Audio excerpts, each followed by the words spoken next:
Hi, this is Lynn Elkins of IBM's Washington System Center. This short presentation is the first of two for the buffer pool statistics generated by MQ for ZOS. This is the agenda for this particular topic. The buffer pools are the single largest area of opportunity for tuning MQ for ZOS queue managers. Having enough physical storage for messages is critical to keeping messages flowing through the queue manager or holding them during times of stress and emergency. Even customers who have tuned the buffer pools often find themselves running into issues because of workload pattern changes or sudden volatility in their environment. This presentation is the first of two, specifically dealing with the buffer pool SMF data. I've tried to break the topic up logically, including how the private queue messages are stored, some of the basic information in the records, and the critical indicators for the pools. I've also included some common problem resolution techniques. This foil will look familiar to any of you who've seen the presentations on the queue manager itself and its internals. This is a description of private queue message storage. Each queue has 20 sub-queues, one for each priority level and based on whether the messages are persistent or non-persistent. Each sub-queue starts with a pointer to the first message on the queue that matches that priority and messaging style. Private messages are broken up into 4K pages. Messages that are smaller than 4K get their own page. Messages that are larger than 4K and up to 4 megabytes get multiple pages.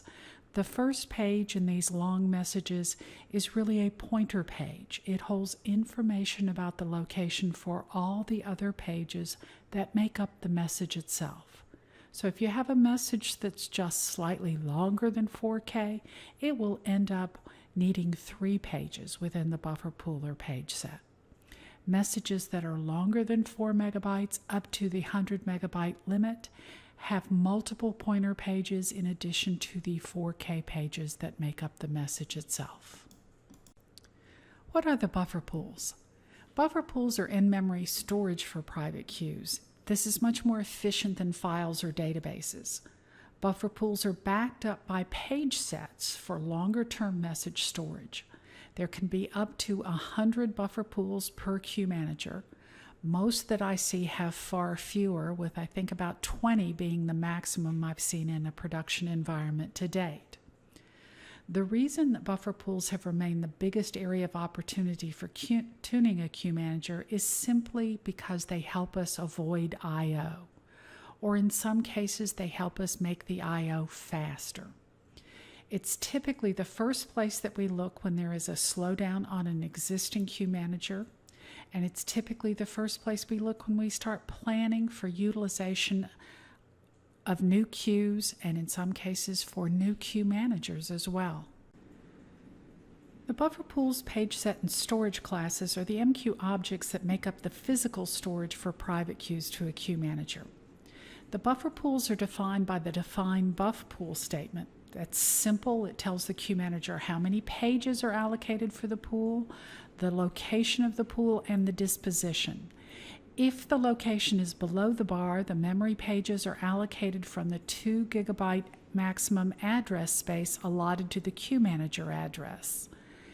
If the location is above the bar, the storage is allocated from the 64-bit addressable storage available on the LPAR.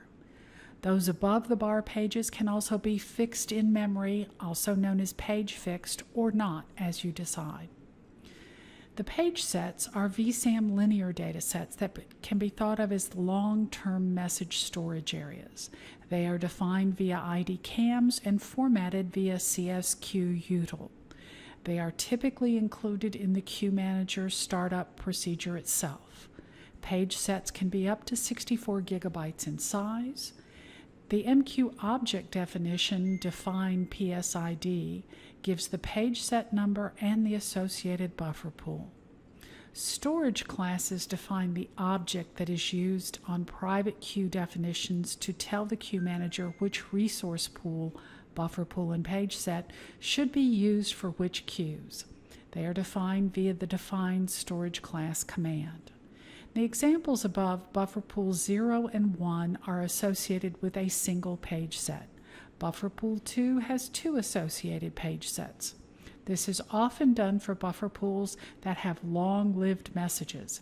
Having 2 or more page sets associated with a buffer pool can allow for parallel I/O from the buffer pool to the page set when messages need to be moved.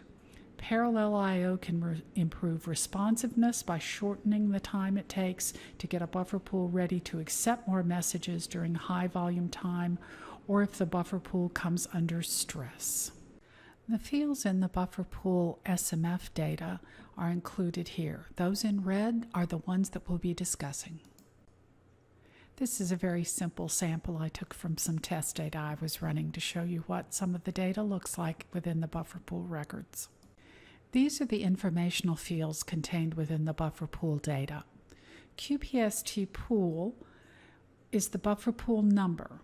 Buffer pool 0 should always be reserved for the queue manager itself. It's used during processing for objects and things like that.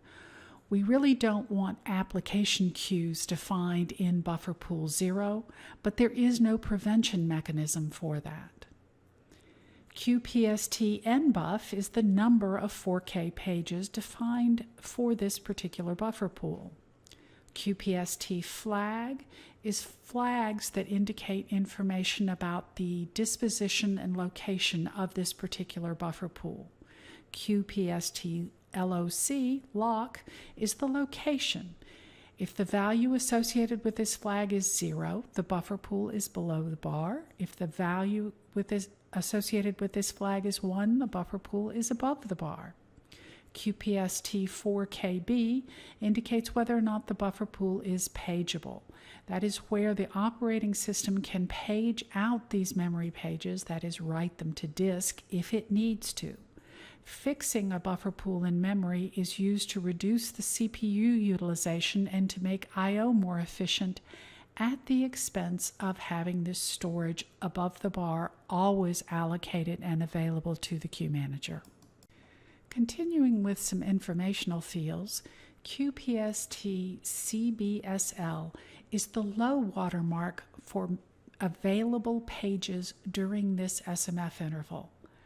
The queue manager takes protective action when this number gets to 15% or 5% of the total allocated pages to this particular buffer pool. QPST CBS is the current count of free pages at the time the SMF record was created. Now we're going to talk about what I consider the big 3 critical indicators for buffer pool utilization. QPST SOS is short on storage. That means that the buffer pool has gone to 0 free pages during the interval. When the buffer pool gets into this state, work cannot continue on queues assigned to this buffer pool until the buffer pool has some pages to work with. While not often seen in production environments, I have seen it from time to time. Usually it's after a flood of messages. The queue manager expends a lot of effort to try to prevent this situation from happening. If the SOS count is greater than 0, the situation needs to be investigated. It could be that this was an anomaly of a buildup of messages that is unusual for this particular buffer pool due to something like a channel outage. However, if there is not a known problem, then this needs to be investigated and resolved as quickly as possible.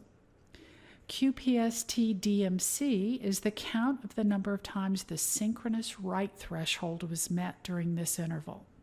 The synchronous write threshold is when the buffer pool is at 5% free pages. At this point, the queue manager will effectively lock the buffer pool until it can write enough pages synchronously from the buffer pool onto the page set or page sets to free up pages. QPST DWT is the number of times the asynchronous write threshold was hit, and that's when there are 15% free pages available in the pool. This particular indicator is what I think of as an it depends indicator.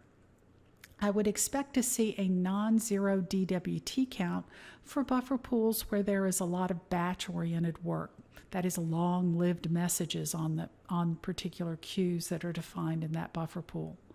That may not be a problem for that style of workload. If the buffer pool is primarily used for responsiveness-driven workloads, then this count should always be 0. So these are some questions I ask when any of these critical counts are non-zero. The first question is whether they're typically 0. If this is the first time you are looking at your buffer pool statistics, there's really no way of knowing if this is a one-off or if this is something that's a habit.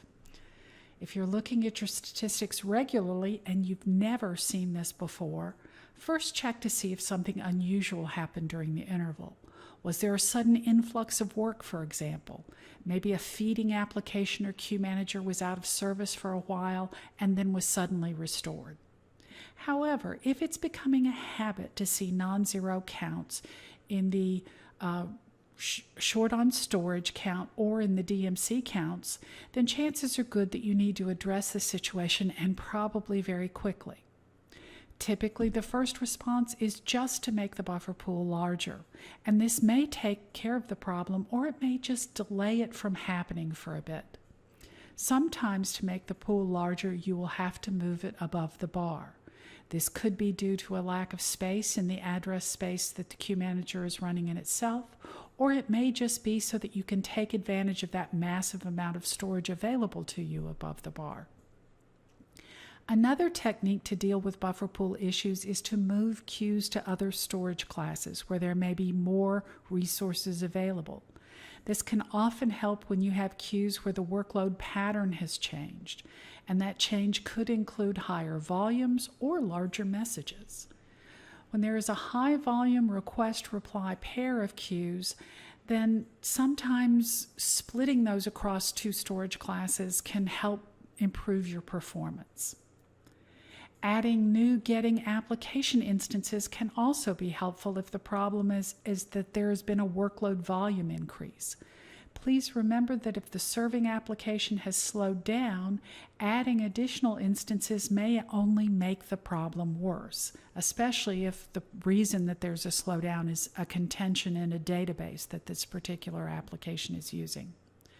Another technique to add additional serving application instances is at times to make the queue a shared queue and add application instances to process the messages on other LPARs that also have queue managers that are members of a queue sharing group.